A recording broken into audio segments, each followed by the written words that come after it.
अस्सलाम वालेकुम dear students. आज हम डिस्कस करेंगे क्वेश्चन 8, 9, 10 और 11 ऑफ एक्सरसाइज चैप्टर 1 9 फिजिक्स।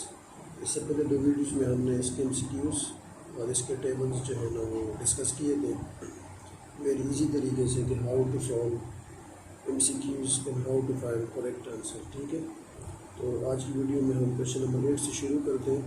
ये वेरी इंपॉर्टेंट चैप्टर है, इसमें काफ़ी सारे फार्मूलाज इस्तेमाल हुए। ठीक है, तो आप लोगों को इंशाल्लाह आई थिंक समझ आया होगा। तो चलो हम शुरू करते हैं क्वेश्चन नंबर 8। ये बेसिकली न्यूमेरिकल प्रॉब्लम्स है। सबसे पहले हमें क्या करना है, उसका डेटा निकालना है। ठीक है, हमारे पास डेटा गिवन है। A wooden piece is made in different shapes taking length हमारे पास रेडियस के बराबर है और ये दोनों कितने हैं 2 मीटर। हमने क्या करना है, वॉल्यूम निकालना है। अगर आपके पास ये जो शेप है ये स्फेयर, अगर ये क्यूब हो जाए तो फिर वॉल्यूम कितना होगा। इसी तरह अगर ये सिलेंडर हो जाए तो फिर वॉल्यूम कितना होगा। अगर यही शेप पायरामिड हो जाए तो फिर वॉल्यूम कितना होगा। तो इन चार केसेस में हमने क्या करना है, वॉल्यूम निकालना है। चलो हम आते हैं सोल्यूशन की तरफ।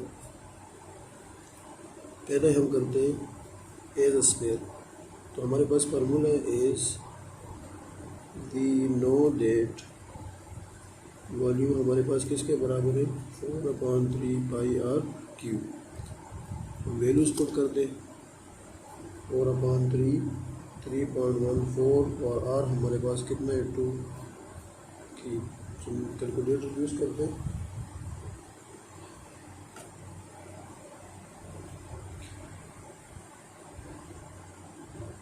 टू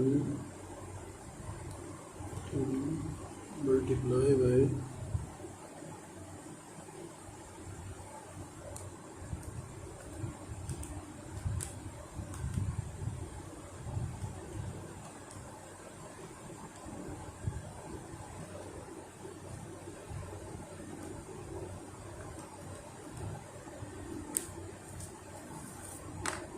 हमारे पास आ गया 33.49 मीटर क्यूब।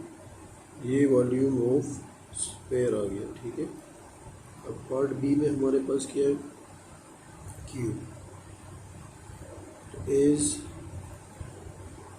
वी हमारे पास क्या है, लेंथ विड्थ और हाइट। क्यूब का हमारे पास क्यूब ऐसा होता है, इसका लेंथ विड्थ और हाइट,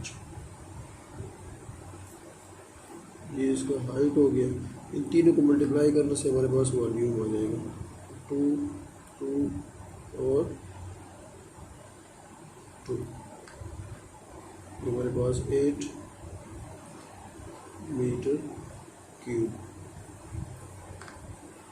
पार्ट सी में अगर हमारे पास ये सिलेंडर हो जाए फिर हमारे पास वॉल्यूम फार्मूला क्या होगा, एज इक्वल टू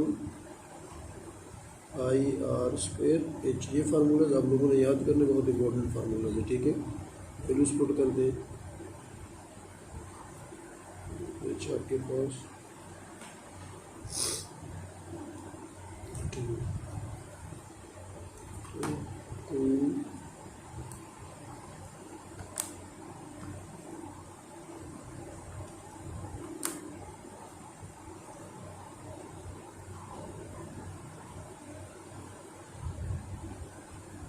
हमारे पास सिलेंडर का वॉल्यूम आ गया।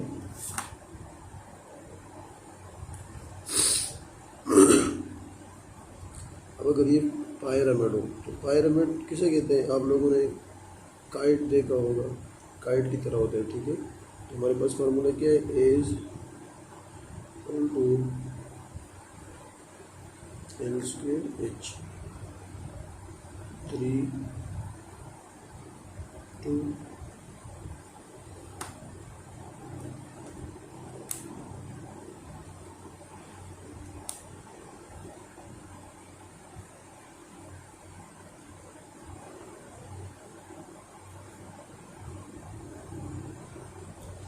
ये हमारे पास क्वेश्चन नंबर 8 सॉल्व। अच्छा, इसी क्वेश्चन का डेटा हमारे पास क्वेश्चन नंबर 9 में भी इस्तेमाल होगा। ठीक है, तो ये वैल्यूज आप लोगों ने जहन में रखना है। ठीक है,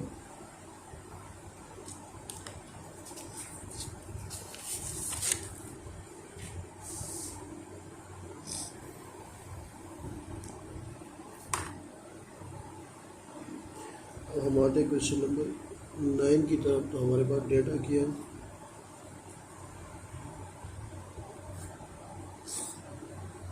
find the density of wood a square in cube if the mass of the wood, मास हमारे पास गिवन है 1 kg। अच्छा, हमने क्या करना है, हमने डेंसिटी निकालनी है। क्या निकालनी है? ये डेंसिटी रो जो है ना, ये डेंसिटी का सिंबल हमने निकालना है। If the shape is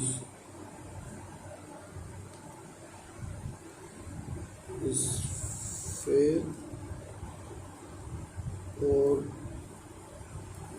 shape is cube, तो हमारे पास वॉल्यूम ऑफ स्फीयर हमारे पास कितना आया था? 3.49 meter cube from question number 8। इसी तरह वॉल्यूम ऑफ क्यूब कितना था? 8। ये भी फ्रॉम क्वेश्चन नंबर 8। ये डेटा क्वेश्चन नंबर 8 का इस्तेमाल है। ठीक है, तो चलो हम अभी निकालते हैं। हमने क्या निकालना है? डेंसिटी निकालनी है। तो हम सोल्यूशन की तरफ आते हैं। देखो, एज डेंसिटी क्या है? मास पर यूनिट वॉल्यूम। तो पहले हम स्क्वायर के लिए निकालते हैं। ठीक है, ये हो जाएगा 1/4/9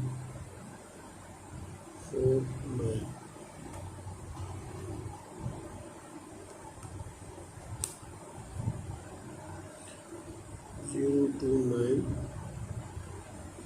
किलोग्राम पर मीटर क्यूब। डेंसिटी का यूनिट क्या है? किलोग्राम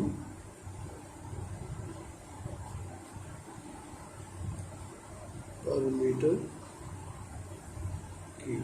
इसी तरह क्यूब की दे दे तो हमारे पास यही फार्मूला है, मास पर यूनिट वॉल्यूम 1/8।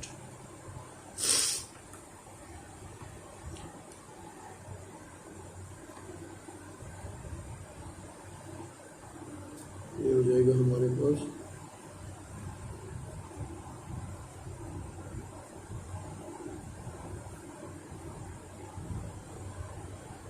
अच्छा।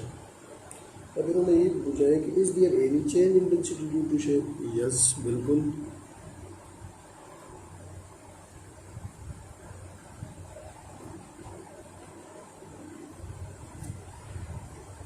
इज डिफरेंट फॉर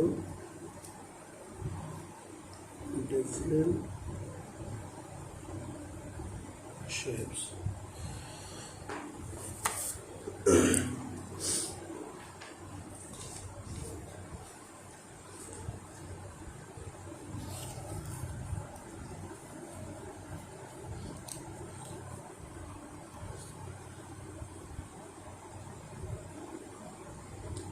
अब हम आते हैं क्वेश्चन नंबर 10 की तरफ। हमारे पास डेटा गिवन है। Measure cylinder is filled with 500 cc water. A stone of mass V1 कितना है? 500 सेंटीमीटर की मास 20 ग्राम V2 कितना हो गया 800 centimetre cube. Which statement is correct? देखो हमारे पास एक स्टोन है, हमने इसको एक सिलेंडर में डाल दिया जिसका वॉल्यूम था 500 सेंटीमीटर क्यूब। जब स्टोन डाल दिया तो फिर वॉल्यूम राइज हो गया 800 सेंटीमीटर क्यूब तक। तो बेसिकली ये जो डिफरेंस आए हमारे पास V2 माइनस V1 तकरीबन 300 आ रहे, तो ये क्या है? This is volume of stone. हमारे पास जो है part B is correct answer. अब आते हैं क्वेश्चन नंबर 11 की तरफ। ये भी बहुत इंपॉर्टेंट एमसीक्यूज़ का व्यू से। ए में हमारे पास इसमें कितने सिग्निफिकेंट फिगर्स हैं? इसमें हमारे पास 2 सिग्निफिकेंट फिगर है, ठीक है। 0 हमारे पास नहीं है सिग्निफिकेंट फिगर। इसी तरह पार्ट बी में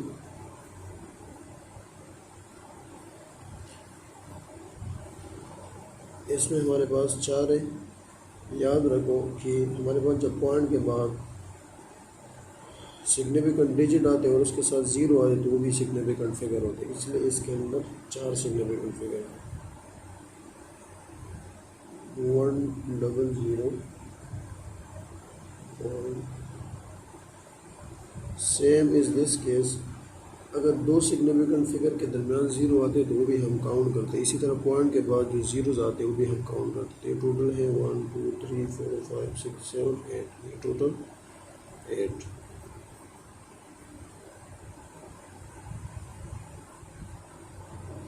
इसमें ओनली 2 है। क्योंकि पॉइंट के बाद आपके पास जो पहले जीरोज आते हैं ना वो हम काउंट नहीं करते, तो इसी वजह से इसमें कितने 2। तो इसी तरह ये हमारा एक्सरसाइज कंप्लीट हो गया। तो आप लोगों ने इंशाल्लाह इस पर प्रैक्टिस करना है। अगर कोई भी क्वेरी हो अबाउट दिस एक्सरसाइज तो आप लोग मुझे कमेंट सेक्शन में बता सकते हैं। इंशाल्लाह मैं दोबारा आपको समझा दूँ। ठीक है, शुक्रिया, अल्लाह हाफ़िज़।